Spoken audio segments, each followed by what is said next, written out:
तू रोज दुनिया से लड़ता है, हालात से, लोगों से, पैसों से, रिश्तों से। पर क्या तूने कभी खुद से लड़ा है?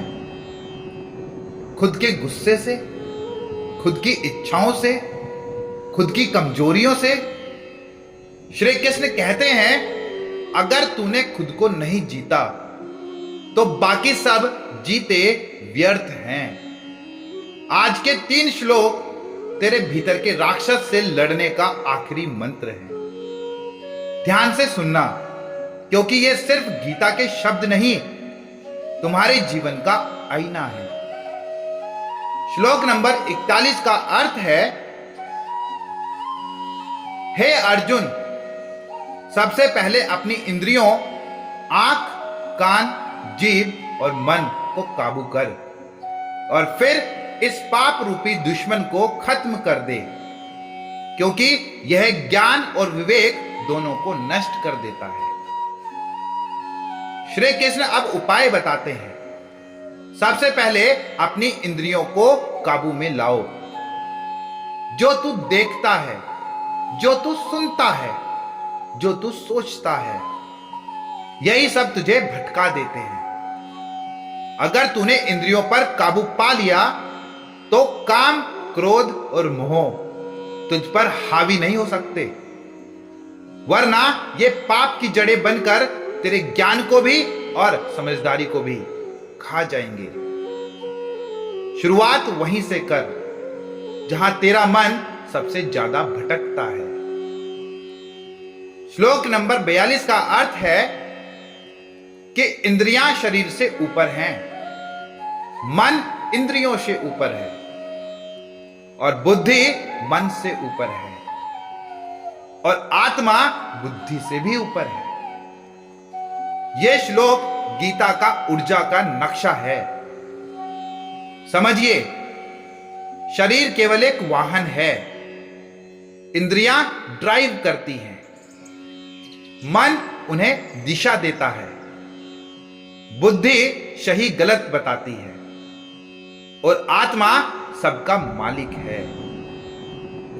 अगर तू सिर्फ शरीर या इंद्रियों के कहने पर चल रहा है तो तू सबसे नीचे के स्तर पर जी रहा है। तेरा असली साम्राज्य आत्मा है और उस तक पहुंचने के लिए तुझे इंद्रियों, मन, बुद्धि सबको पार करना होगा।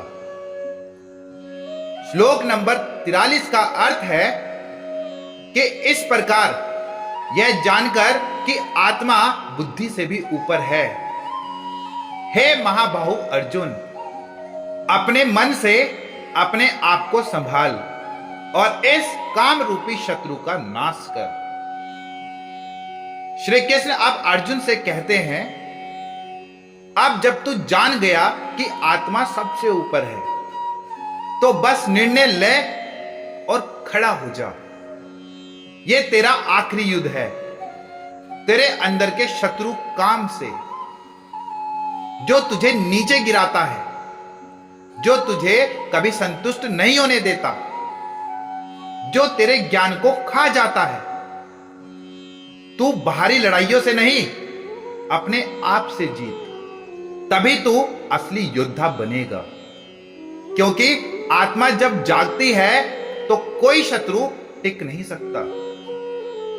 तो इस अध्याय का अंत एक जबरदस्त संदेश के साथ होता है कि दुनिया को जीतना आसान है, खुद को जीतना कठिन, पर वही असली जीत है।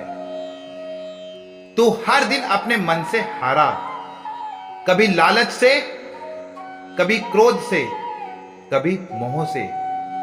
अब समय है अपने भीतर के रणभूमि में उतरने का और उस कामना को मारने का जो तुझे आजादी से दूर ले जा रही है। क्योंकि जब आत्मा जाग जाती है तब इंसान परम शांति की ओर बढ़ता है। अगर आप भी अपने भीतर जीतना चाहते हैं तो इस वीडियो को लाइक करें और रोजाना गीता ज्ञान के लिए चैनल को सब्सक्राइब करें। हर हर महादेव। जय श्री कृष्णा।